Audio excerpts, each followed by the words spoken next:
voice of marketing, in touch with positive people.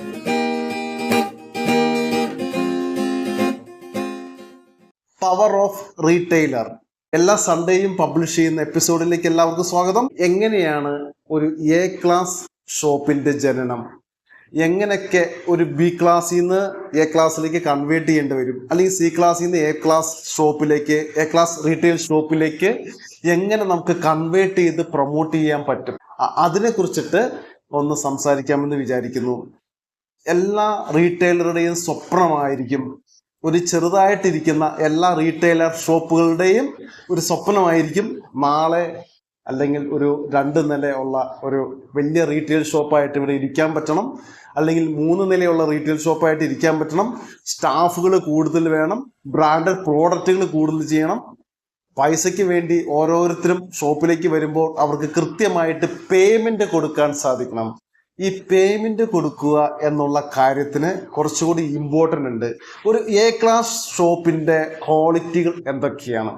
മെയിനായിട്ട് അവർ കൃത്യമായിട്ട് payment കൃത്യമായിട്ട് കൊടുക്കുന്നവരായിരിക്കും. ആ എക്സാക്ട് ഡേറ്റുകളിൽ അക്കൗണ്ട്സ് അതോറിറ്റി കൃത്യമായിട്ട് പേയ്മെന്റ്സുകൾ ഡിസ്ട്രിബ്യൂട്ട് ചെയ്യും, കമ്പനികൾക്കും ഡിസ്ട്രിബ്യൂട്ടേഴ്സിനും. ഒരു ബൾക്ക് പർച്ചേസ് നടത്തുകയും ഒരു ബൾക്ക് സെയിൽ നടത്തുകയും ചെയ്യുന്നവരായിരിക്കാം. ചിലപ്പോൾ ഒരു എ ക്ലാസ് ഷോപ്പിന്റെ ഡെയിലി സെയിൽ എന്ന് പറയുന്നത് ഒരു 2 CR വരാം, അല്ലെങ്കിൽ ഒരു 1 CR ഒക്കെ വരാം മിനിമം. അത്രയും വോളിയം ചെയ്യുന്നവരായിരിക്കാം. അവിടെയുള്ള സ്റ്റാഫുകൾ ഏകദേശം ഒരു 10-35 ആൾക്കാരൊക്കെ വരാം, അല്ലെങ്കിൽ ഒരു 30 ആൾക്കാർ മിനിമം വരാം. ഒരു 20 മെമ്പേഴ്സ് ഒക്കെ ഉറപ്പായിട്ടും ആ ഒരു എ ക്ലാസ് ഷോപ്പുകൾക്ക് ഉണ്ടായിരിക്കേണ്ടതാണ്. വളരെ സിസ്റ്റമാറ്റിക് ആയിട്ട് ഓരോ അതോറിറ്റികളും ഡെലിഗേറ്റ് ചെയ്തായിരിക്കും അവരുടെ വർക്കിംഗ് സ്ട്രാറ്റജി തന്നെ പോകുന്നത്. കൃത്യമായിട്ട് ഒരു ഡിസ്പ്ലേ പ്രോഡക്റ്റുകൾക്ക്, വിവിധങ്ങളായ പ്രോഡക്റ്റുകൾക്ക് ഡിവിഷൻ തിരിച്ച് കൃത്യമായ ഒരു ഡിസ്പ്ലേ ഉണ്ടായിരിക്കും. ആ ഡിസ്പ്ലേക്ക് കൃത്യമായിട്ട് ഒരു മാനേജർ ഉണ്ടായിരിക്കും. അവിടെ വർക്ക് ചെയ്യുന്ന മറ്റു സ്റ്റാഫുകൾ ഉറപ്പായിട്ടും ഉണ്ടാവും. അതുപോലെ ബ്രാൻഡഡ് പ്രോഡക്റ്റുകൾ കൂടുതലായിട്ട് അവർ ഡീൽ ചെയ്യുന്നവരായിരിക്കാം. അതുപോലെ തന്നെ ലോക്കൽ പ്രോഡക്റ്റുകളുണ്ട്, എങ്കിൽ പോലും ബ്രാൻഡഡ് പ്രോഡക്റ്റുകൾക്ക് കുറച്ചുകൂടി ഫോക്കസ് ചെയ്ത് അത് വിൽക്കുന്നവരായിരിക്കാം. വിശാലമായ ഒരു പാർക്കിംഗ് ഏരിയ, വരുന്ന കസ്റ്റമേഴ്സിന് കൃത്യമായിട്ട് പർച്ചേസ് ചെയ്ത് പോകാനുള്ള ഒരു പാർക്കിംഗ് ഏരിയ അവർക്ക് ഉറപ്പായിട്ടും ഉണ്ടായിരിക്കണം. അങ്ങനെയാണെങ്കിലാണ് കൂടുതൽ കസ്റ്റമേഴ്സ് വരണം ഷോപ്പിലേക്ക്. കൂടുതൽ കസ്റ്റമേഴ്സ് വരണമെങ്കിൽ അവർക്ക് പാർക്ക് ചെയ്യാനുള്ള കസ്റ്റമേഴ്സ്, വരുന്ന വണ്ടികൾ, കാറുകൾ അല്ലെങ്കിൽ 2 വീലറൊക്കെ പാർക്ക് ചെയ്യാനുള്ള നല്ല ഫെസിലിറ്റി കൊടുക്കണം. കമ്പനികൾ ഉണ്ടാവാം, ആ കമ്പനികൾ നെഗോസിയേഷന് വേണ്ടി കമ്പനി മാനേജ്മെന്റ് ആളുകൾ വരാം. അങ്ങനെ അങ്ങോട്ട് വരുന്ന ഒഴുകിയെത്തുന്ന ആളുകളുടെ ഒരു നീണ്ട നിര തന്നെയുണ്ട്. അപ്പോൾ ഉറപ്പായിട്ടും ഒരു നല്ലൊരു പാർക്കിംഗ് ഫെസിലിറ്റി അവർക്ക് കൊടുത്തിരിക്കണം. അതുപോലെ ഞാൻ ആദ്യം പറഞ്ഞ അതോറിറ്റി ഡെലിഗേറ്റ് ചെയ്യണം. ഇതിനെക്കുറിച്ച് വിശദമായിട്ട് നമുക്ക് ആ പോയിന്റുകളിലേക്ക് ഒന്ന് കിടക്കാം. ആദ്യം പറയാനുള്ള ഒരു എ ക്ലാസ് ഷോപ്പിന്റെ ആദ്യത്തെ ക്വാളിറ്റി വേണ്ടത് കസ്റ്റമർ സപ്പോർട്ട്. വളരെ സൗഹാർദ്ദപരമായിട്ട് വരുന്ന കസ്റ്റമേഴ്സിനോട് പെരുമാറാൻ സാധിക്കണം. കസ്റ്റമേഴ്സിനോട് മാത്രം അങ്ങനെ പെരുമാറിയാൽ പോരാ, വരുന്ന എല്ലാവരോടും, പർച്ചേസിന് വരുന്ന കമ്പനിക്കാരോട്, അവിടെ വരുന്ന ഡിസ്ട്രിബ്യൂട്ടേഴ്സിനോട് വളരെ സൗഹാർദ്ദപരമായി ഒരു ഇന്റർപേഴ്സണൽ സ്കില്ല് ഒക്കെ ഉണ്ടായിരിക്കണം. അതിനെക്കുറിച്ചൊക്കെ നമ്മൾ വീഡിയോ ഓൾറെഡി ചെയ്തിട്ടുണ്ട്. അതൊക്കെ എടുത്ത് നോക്കുകയാണെങ്കിൽ ഇതിനെക്കുറിച്ച് കുറച്ചുകൂടി അറിയാൻ സാധിക്കും. അപ്പോൾ അങ്ങനെ ഒരു കസ്റ്റമർ സപ്പോർട്ട്, വളരെയധികം കസ്റ്റമർ സപ്പോർട്ട് ചെയ്യുന്നവരായിരിക്കണം. വളരെയധികം കസ്റ്റമർക്ക് സേവനം ചെയ്യാനുള്ള മനോഭാവം കൂടുതലുള്ള, അതിനെക്കുറിച്ച് എങ്ങനെയൊക്കെ ഒരു കസ്റ്റമറെ നമുക്ക് സേവിക്കാൻ പറ്റും. സർവീസ് കൊടുക്കുക എന്ന് പറയുന്നത് ഏറ്റവും വലിയൊരു ബെറ്റർ സപ്പോർട്ടാണ്. ഒരു കസ്റ്റമറിന് വേണ്ടത് സർവീസാണ്. സർവീസ് എങ്ങനെയൊക്കെയാണ്? എക്സ്പീരിയൻസ് ആയ സ്റ്റാഫുകൾ ഉണ്ടാകും. എന്താ ഗുണം? ഒരു കസ്റ്റമർ ഒരു ഷോപ്പിലേക്ക് എത്തുമ്പോൾ ആ കസ്റ്റമറെ മനസ്സിലാക്കാൻ സാധിക്കണം. എന്താവശ്യമാണ് ആ കസ്റ്റമറിന് വേണ്ടത്, ആ കസ്റ്റമറിന്റെ പ്രൊഫൈൽ എന്താണ്, അയാൾക്ക് എന്തുമാത്രം ബഡ്ജറ്റ് ഉണ്ട്, ഈ കാര്യങ്ങളൊക്കെ ചോദിച്ച ശേഷം ഏത് ബ്രാൻഡിലേക്ക്, ഏത് പ്രോഡക്റ്റിലേക്ക് ആ കസ്റ്റമറെ നമുക്ക് കൊണ്ടുപോകാൻ പറ്റും. അങ്ങനെ എന്തുമാത്രം ഒരു അപ്സെല്ലിങ്ങിലൂടെ കൂടുതൽ വോളിയം ഓഫ് സെയില്, കൂടുതൽ വോളിയം നമ്മുടെ ഷോപ്പിലേക്ക് സൃഷ്ടിച്ചെടുക്കാൻ പറ്റും, അതിനെക്കുറിച്ച് നല്ല ധാരണ ഉണ്ടായിരിക്കണം. അതുപോലെ തന്നെ നല്ല ബിഹേവിങ് ഹാബിറ്റ്, നല്ല പെരുമാറ്റം അവർക്ക് ഉണ്ടായിരിക്കണം. കസ്റ്റമർ സപ്പോർട്ട് നന്നായിട്ട് കൊടുക്കാൻ പറ്റണം. ഒരു കംപ്ലൈൻറ്റ്, ഒരു പ്രോബ്ലം വന്നൊരു കസ്റ്റമർ വന്നിട്ടുണ്ടെങ്കിൽ ഏത് ഡിപ്പാർട്ട്മെൻറ്റാണത്, ആ ഡിപ്പാർട്ട്മെൻറ്റിനെ കൃത്യമായിട്ട് അറിയിക്കുകയും അത് കോർഡിനേറ്റ് ചെയ്ത് ആ പ്രോബ്ലം സോൾവ് ചെയ്ത് ഹാപ്പി കസ്റ്റമറായിട്ട് അയാളെ തിരിച്ചയക്കാൻ നമുക്ക് പറ്റണം. നമ്മുടെ ഒരു ഹാപ്പി കസ്റ്റമറാണ്, വളരെ നന്ദി ആ പ്രോബ്ലം സോൾവ് ചെയ്ത് തന്നതിൽ എന്ന് അയാൾക്ക്, ആ കസ്റ്റമർ നമ്മളോട് പറഞ്ഞ് ഒരു ഷെയ്ക്കാൻഡും കൊടുത്തു വേണം അയാൾ പോകാൻ. അങ്ങനെ ഷെയ്ക്കാൻഡ് നമുക്ക് തരാനും നമ്മളോട് നന്ദി പറയാനും ആ കസ്റ്റമറിന് കഴിയണം. അങ്ങനെ ആ കസ്റ്റമറിന് അങ്ങനെ കഴിയണമെങ്കിൽ അതുപോലുള്ളൊരു സർവീസ് നമ്മൾ ആ കസ്റ്റമറിന് ചെയ്ത് കൊടുത്താലാണ് തിരിച്ച് ഇങ്ങോട്ടുണ്ടാവുകയുള്ളൂ. നമ്മളൊരു അതിനെക്കുറിച്ചൊക്കെ നമ്മൾ അധികം വീഡിയോസ് ചെയ്തിട്ടുണ്ട്. റെസ്പെക്റ്റ് കൊടുക്കാൻ, നമ്മുടെ കസ്റ്റമറിന് റെസ്പെക്റ്റ് കൊടുക്കാൻ നമുക്ക് സാധിച്ചിരിക്കണം. അതാണ് ഏറ്റവും മഹത്തരമായൊരു കാര്യം. കസ്റ്റമറെയും ബഹുമാനിക്കുക, കസ്റ്റമർ സപ്പോർട്ട് കൊടുക്കുക, അവരുടെ പ്രോബ്ലംസ് സോൾവ് ചെയ്യുക, ഗ്യാരണ്ടി കാര്യങ്ങൾ, അതിൻ്റെ സർവീസ് വാറണ്ടി, ഇതെല്ലാം കൃത്യമായിട്ട് പറയാൻ ഒരു എ ക്ലാസ് ഗ്രേഡ് ഉള്ള ഷോപ്പുകൾക്ക് കഴിഞ്ഞിരിക്കണം. ഇതിലെല്ലാം ഓണർ കയറി മാനേജിങ് ഡയറക്ടർ ആയിരിക്കും, മാനേജിങ് പാർട്ണർ ആയിരിക്കും അദ്ദേഹം. ചിലപ്പോൾ അവരെല്ലാത്തിലും ഓടി നടക്കുന്നുണ്ടെങ്കിലും സ്പെസിഫിക് ആയിട്ട് ഇങ്ങനെ ഓരോ കാര്യത്തിലും ഇടപെടാൻ ചിലപ്പോൾ സാധിച്ചു എന്ന് വരില്ല. എങ്കിലും എൻ്റർലി എല്ലായിടത്തും ഓടി നടക്കുന്ന ആളായിരിക്കും.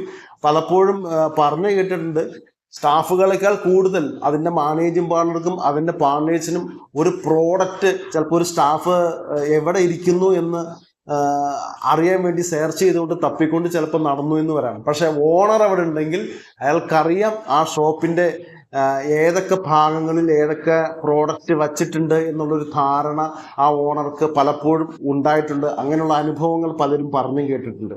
ആ ഷോപ്പിനെ ഇമാജിൻ ചെയ്യാനും എൻ്റെ പ്രോഡക്റ്റുകളൊക്കെ എവിടെ ഇരിക്കുന്നു, ഇനി വിൽക്കാനുള്ള പ്രോഡക്റ്റ് എവിടേക്ക് ഇരിക്കുന്നു, ഇനി അൺസോൾഡ് സ്റ്റോക്കായിട്ട് എവിടേക്ക് ഇരിക്കുന്നു, അതറിയാനുള്ള, അത് മനസ്സിലാക്കാനുള്ള ഒരു അവയർനെസ്, ആ ഒരു അവബോധം ആ ഓണർ കൂടി ഉണ്ടായിരിക്കുകയാണെങ്കിൽ നല്ലതാണ്. അതുപോലെ തന്നെ ഒരു എ ക്ലാസ് ഷോപ്പിന് ഉണ്ടായിരിക്കേണ്ട ഒരു ക്വാളിറ്റിയാണ് വളരെ നീറ്റായിരിക്കണം, വളരെ ശുചിത്വം. അതുപോലെ AC ഒക്കെ ഉണ്ടാവും ഓൾറെഡി. പിന്നെ ഏതൊക്കെ പ്രോഡക്റ്റ് ഏതൊക്കെ ഏരിയയിലേക്ക് പോയാൽ ഏതൊക്കെ പ്രോഡക്റ്റ് അറിയാൻ പറ്റും. ഇപ്പോൾ ഫോർ എക്സാമ്പിൾ ഹൗസ് ഹോൾഡ് ഐറ്റമായിട്ട് ഒരു കസ്റ്റമർ വന്നിട്ടുണ്ടെങ്കിൽ ഹൗസ് ഹോൾഡ് ഐറ്റത്തിൻ്റെ സെഗ്മെൻറ്റ് എവിടെയാണ് അതിലേക്ക് വിടാൻ പറ്റും. സാനിറ്ററി വെയർ ആയിട്ട് ഒരു കസ്റ്റമർ വന്നിട്ടുണ്ടെങ്കിൽ സാനിറ്ററി വെയറിൻ്റെ ഐറ്റം എവിടെയാണ് ഇരിക്കുന്നത് അങ്ങോട്ട് നമുക്ക് പറഞ്ഞയക്കാൻ സാധിക്കും അല്ലേ. ഹോം അപ്ലയൻസിൻ്റെ ഏരിയ, വാഷിംഗ് മെഷീൻ, അതുപോലെ TV, ഫ്രിഡ്ജ്, ഇതിൻ്റെ ഒരു സെഗ്മെൻറ്റ് ഏതാണ്, അല്ലെങ്കിൽ ബാത്ത് ഫിറ്റിങ്സിൻ്റെ ഒരു ഏരിയ ഏതാണ്, അതിലേക്ക് കൃത്യമായിട്ട് കസ്റ്റമറെ പറഞ്ഞയക്കാൻ പറ്റും. അതുപോലെ തന്നെ പാർക്കിംഗ് ഏരിയ മസ്റ്റായിരിക്കണം. നല്ല പാർക്കിംഗ് ഏരിയ ഉണ്ടായിരിക്കണം. നമ്മൾ അതിനെക്കുറിച്ച് ആദ്യം സൂചിപ്പിച്ച് വെച്ചതാണ്. ആ പാർക്കിംഗ് ഏരിയയിൽ വണ്ടികൾ അധികം പാർക്ക് ചെയ്യപ്പെട്ടിട്ടുണ്ടാകാം. അത് കൃത്യമായിട്ട് മാനേജ് ചെയ്യാനുള്ള ഒരാൾ, 1-2 ആളുകൾ അവിടെ നിയോഗിക്കുകയാണെങ്കിൽ, വലിയൊരു ഷോപ്പാണെങ്കിൽ നിയോഗിക്കുകയാണെങ്കിൽ അത് ബെറ്റർ ആയിരിക്കാം.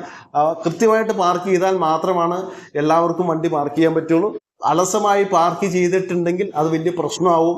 വലിയ വഴക്കിലേക്കൊക്കെ പോകാതെ അവിടെ നിൽക്കുന്ന സ്റ്റാഫുകളും സെക്യൂരിറ്റിയും ക്ഷമാശീലം വളരെയധികം ഉള്ള വ്യക്തികളായിരിക്കണം.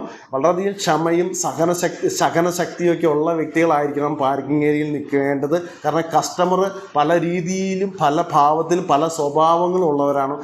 ചിലർ തിരക്കിട്ട് വരുന്നവരായിരിക്കാം. അപ്പോൾ അവരെ വേദനിപ്പിക്കുന്ന രീതിയിലുള്ള ഒരു സംസാരം, അങ്ങനെയുള്ള ഒരു ടോക്ക്, അങ്ങനെയുള്ള ഒരു പെരുമാറ്റം ഷോപ്പിലെ സ്റ്റാഫുകളുടെ ഭാഗത്തു നിന്നോ അതിൻ്റെ ഓണറോ അങ്ങനെ ഓണേഴ്സിൻ്റെ ഭാഗത്തു നിന്നോ ഉണ്ടാകാതെ വളരെ തന്മയത്വത്തോടെ നമ്മളതിനെ നേരിടണം. കാരണം നമ്മൾ ചിന്തിക്കേണ്ടത് ആ പേഴ്സൺ എൻ്റെ റവന്യൂ ആണ്. അതിനെ കൺവേർട്ട് ചെയ്ത് അയാളുടെ കയ്യിലിരിക്കുന്ന പൈസ എനിക്ക് വാങ്ങിച്ചെടുത്ത് എൻ്റെ പ്രോഡക്റ്റ് വിൽക്കാൻ ഞാൻ വാങ്ങിച്ചു വെച്ചിരിക്കുന്ന എൻ്റെ പ്രോഡക്റ്റ് കൊടുത്തു വിടേണ്ട ആളാണ്. അതിന് കുറച്ചൊക്കെ ക്ഷമ ശീലിക്കുന്നത് നല്ലതായിരിക്കും. അതുപോലെ ഒരു എ ക്ലാസ് ഷോപ്പിൻ്റെ മറ്റൊരു സംവിധാനമാണ് ഓൺലൈൻ ഡിജിറ്റൽ പേയ്മെൻറ്റ് സംവിധാനം. വളരെയധികം പ്രൊമോട്ട് ചെയ്യുന്നവരായിരിക്കും. ഇന്നും നമുക്ക് പല റീറ്റെയിൽ ഷോപ്പുകളിലും ചെന്നാൽ നമുക്കറിയാം അവിടെ ഓൺലൈൻ പേയ്മെൻറ്റ് സംവിധാനങ്ങൾ ഇല്ലാത്തവർ ആയിട്ട് വളരെ കുറച്ചെങ്കിലും കാണാൻ പറ്റും. കാരണം ഡിജിറ്റൽ പേയ്മെൻറ്റ് സംവിധാനങ്ങൾ വളരെ കാര്യക്ഷമമായിട്ട് നടത്താൻ, ഹോം ഡെലിവറി ചെയ്യാനും അതിലൂടെ ഓൺലൈനായിട്ട് പേയ്മെൻറ്റ് റിസീവ് ചെയ്യാനും ആ ഒരു സംവിധാനം പ്രൊമോട്ട് ചെയ്താൽ നിങ്ങളുടെ ഷോപ്പിൻ്റെ ഇൻസ്റ്റയിലൊക്കെ എഫ് ബിയിലൊക്കെ നിങ്ങളുടെ ഷോപ്പിനെ കുറിച്ചുള്ള ഡീറ്റെയിൽസ് കൊടുക്കുക. ഒരു ഓർഡേഴ്സ് ഓൺലൈനായിട്ട് ഓർഡേഴ്സ് എടുക്കാൻ വേണ്ടിയിട്ട് ഇൻസ്റ്റയിൽ ഈ പ്രോഡക്റ്റ് പർച്ചേസ് ചെയ്യുകയാണെങ്കിൽ, ഈ ഷോപ്പിൽ വന്ന് പർച്ചേസ് ചെയ്യുകയാണെങ്കിൽ ഈ ഒരു ഡിസ്കൗണ്ട് ഓഫർ ഉണ്ട്, അങ്ങനെയൊക്കെ ഇൻസ്റ്റയിൽ കൊടുത്തിട്ടുണ്ടെങ്കിൽ ഓൺലൈനായിട്ട് പേയ്മെൻറ്റും നമുക്ക് ചെയ്യാമെങ്കിൽ അവർക്ക് പെട്ടെന്ന് തന്നെ എത്തിച്ചു കൊടുക്കാനുള്ള സംവിധാനങ്ങളുണ്ട്. അപ്പോൾ ഗൂഗിൾ പേ മാത്രമല്ല, ഓൺലൈൻ സംവിധാനത്തിലൂടെ പേയ്മെൻറ്റ് റിസീവ് ചെയ്യാനുള്ള സിസ്റ്റം ഡെവലപ്പ് ചെയ്യേണ്ടത് ഡിജിറ്റൽ മാർക്കറ്റിങ്ങിലൂടെ ഡിജിറ്റൽ പേയ്മെൻറ്റ് ചെയ്യാനുള്ള സംവിധാനങ്ങൾ കൂടുതൽ പ്രൊമോട്ട് ചെയ്യുന്നത് എ ക്ലാസ് ഷോപ്പിൻ്റെ ഒരു ക്വാളിറ്റി തന്നെയായിരിക്കണം. അതുപോലെ എ ക്ലാസ് ഷോപ്പിനുണ്ടായിരിക്കേണ്ട ഒരു ക്വാളിറ്റി എന്താണ്? ബ്രാൻഡഡ് പ്രോഡക്റ്റുകൾ ഡീൽ ചെയ്യാൻ പറ്റും. അവിടെ ലോക്കൽ പ്രോഡക്റ്റ് ഉണ്ടാവും, ബ്രാൻഡഡ് പ്രോഡക്റ്റ് ഉണ്ടാവും. ഈ ബ്രാൻഡഡ് പ്രോഡക്റ്റുകൾ കുറച്ചുകൂടി ബെറ്റർ ആയിട്ട് ഡീൽ ചെയ്യാൻ എ ക്ലാസ് ഷോപ്പുകൾക്ക് സാധിക്കും. കാരണം നിങ്ങളുടെ ഷോപ്പിൻ്റെ വലിപ്പവും ഗാംഭീര്യവും കാണുമ്പോൾ അങ്ങനെയുള്ള കസ്റ്റമേഴ്സ് കൂടുതലായിട്ട്, ഒരു പ്രീമിയം കസ്റ്റമേഴ്സ് നിങ്ങളുടെ ഷോപ്പിലേക്ക് ഒഴുകി വരാനുള്ള സാധ്യത കൂടുതലാണ്. കാരണം ഒരു എ ക്ലാസ് ഷോപ്പായിട്ട് നിൽക്കുകയാണ് നിങ്ങളുടെ ടൗണിൽ, തലയെടുപ്പോടെ നിൽക്കുകയാണ്, 4 നില ഫ്ലോറായിട്ട് നിൽക്കുകയാണ്. അപ്പോൾ നിങ്ങളുടെ അടുത്ത് വന്നിട്ടുണ്ടെങ്കിൽ കൂടുതൽ ഓഫറുകൾ കിട്ടും, അല്ലെങ്കിൽ കൂടുതൽ സ്കീമുകൾ കിട്ടും, അല്ലെങ്കിൽ ക്യാഷ് ഡിസ്കൗണ്ട് കിട്ടും, ക്യാഷ് വൗച്ചർ കിട്ടും, വേറെ പ്രോഡക്റ്റ് ബേസ് ഉള്ള ഗിഫ്റ്റുകൾ കിട്ടും, കുറച്ചുകൂടി ഓഫറുകൾ കൂടുതൽ കൊടുക്കും. എന്തുകൊണ്ട് ഓഫറുകൾ കൂടുതൽ ഈ എ ക്ലാസ് ഷോപ്പുകാരന് കിട്ടുന്നു? കൂടുതൽ അയാൾ പർച്ചേസിങ് പവർ ഉള്ള ആളാണ്. കൂടുതൽ പർച്ചേസിങ് പവർ എന്തുകൊണ്ട് വന്നു?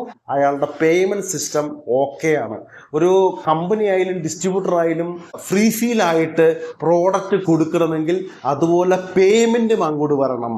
അപ്പോൾ ഒരു എ ക്ലാസ് ഷോപ്പിൻ്റെ ഏറ്റവും മികച്ച ഒരു ലക്ഷണം എന്ന് പറയുന്നത് കസ്റ്റമറിനെ ചിറ്റിക്കാതെ, അവിടെ ഡീൽ ചെയ്യുന്ന കമ്പനികളെ, അവിടെ ഡീൽ ചെയ്യുന്ന ഡിസ്ട്രിബ്യൂട്ടറെ, അവരായിട്ട് ഡീൽ ചെയ്യുന്ന ആളുകളെ ചിറ്റിക്കാതെ പൈസ എടുത്ത് കൊടുക്കുന്നവരായിരിക്കും. ചിലപ്പോൾ അവർ പ്രോഡക്റ്റുകൾ വന്ന് അത് കൃത്യമായിട്ട് ഏതൊക്കെ പ്രോഡക്റ്റ് വന്നിട്ടുണ്ട് അത് കൃത്യമായിട്ട് മെഷർ ചെയ്ത് കഴിഞ്ഞാൽ, അല്ലെങ്കിൽ കൗണ്ട് ചെയ്ത് കഴിഞ്ഞാൽ ആ ഡിപ്പാർട്ട്മെൻറ്റ് കൗണ്ട് ചെയ്യുന്നു. ആ ഡിപ്പാർട്ട്മെൻറ്റ് കൗണ്ട് ചെയ്ത് അതിൻ്റെ സ്റ്റോക്ക് ഡിപ്പാർട്ട്മെൻറ്റിനെ അറിയിക്കുന്നു, സ്റ്റോക്ക് ഡിപ്പാർട്ട്മെൻറ്റ് അക്കൗണ്ട് സെക്ഷനെ അറിയിക്കുന്നു, അക്കൗണ്ട് സെക്ഷൻ എത്ര ദിവസത്തിനുള്ളിലാണ് അവർക്ക് പേയ്മെൻറ്റ് കൊടുക്കേണ്ടത്, ആ കൃത്യ ഡേറ്റിനുള്ളിൽ ചെക്ക് ഇഷ്യൂ ചെയ്തിരിക്കും, അല്ലെങ്കിൽ നെഫ്റ്റ് ചെയ്ത് കൊടുത്തിരിക്കും.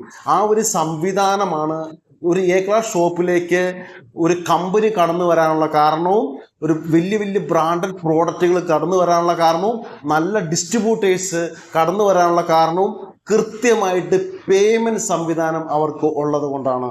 ഇന്ന് നിലവിലുള്ള പല ഷോപ്പുകൾക്കും ചെയ്യാൻ പറ്റാത്തതും ഈ പേയ്മെൻറ്റ് സംവിധാനത്തിൽ വന്നിരിക്കുന്ന അപാകതകളാണ്.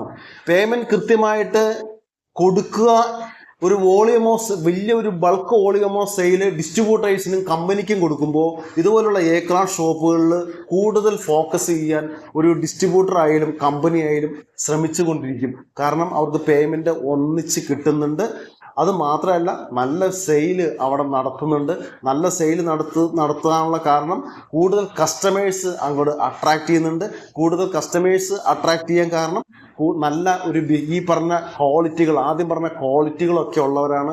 എന്ത് കാര്യത്തിലും നല്ല സപ്പോർട്ട് അവർ കൊടുക്കുന്നുണ്ട്. അതിൻ്റെ ഓണേഴ്സ് ആയാലും ആ നാടുമായിട്ടും ആ ടൗണായിട്ടും എല്ലാവരുമായിട്ട് നല്ലൊരു റിലേഷൻ, നല്ലൊരു ബിഹേവിങ്, നല്ലൊരു ഗുഡ് ക്യാരക്ടർ, നല്ല ഒരു കോണ്ടാക്റ്റ് ഡീൽ ചെയ്യുന്ന, അങ്ങനെ കീപ്പ് ചെയ്യുന്ന ഒരു വ്യക്തിയായിരിക്കും ഒരു പരിധിവരെ നല്ല എ ക്ലാസ് ഷോപ്പിൻ്റെ ഓണർ എന്ന് പറയുന്ന വ്യക്തി. എ ക്ലാസ് ഷോപ്പ് എങ്ങനെ ഉണ്ടാകുന്നു എന്ന്, അവരുടെ പൊതു സ്വഭാവങ്ങൾ എന്തൊക്കെ എന്ന് നമ്മൾ മനസ്സിലാക്കി. ഇനി എ ക്ലാസ് ഷോപ്പിലേക്ക് കയറി വരാൻ ഒരു ബിയിൽ നിൽക്കുന്ന വ്യക്തിയും സിയിൽ നിൽക്കുന്ന വ്യക്തിയും എ ക്ലാസ് ഷോപ്പിലേക്ക് സ്റ്റെപ്പ് ബൈ സ്റ്റെപ്പായിട്ട് കയറി വരാൻ വേണ്ട മാനദണ്ഡങ്ങൾ, എങ്ങനെ കയറി വരാൻ സാധിക്കും, എന്തൊക്കെ മാറ്റങ്ങൾ നിങ്ങളുടെ റീറ്റെയിൽ ഷോപ്പിൽ ഇപ്പോൾ തന്നെ അതിനുവേണ്ടി വരുത്തേണ്ടതുണ്ട് എന്നതിനെക്കുറിച്ച് നമുക്ക് നെക്സ്റ്റ് എപ്പിസോഡിൽ നോക്കാം. All the best.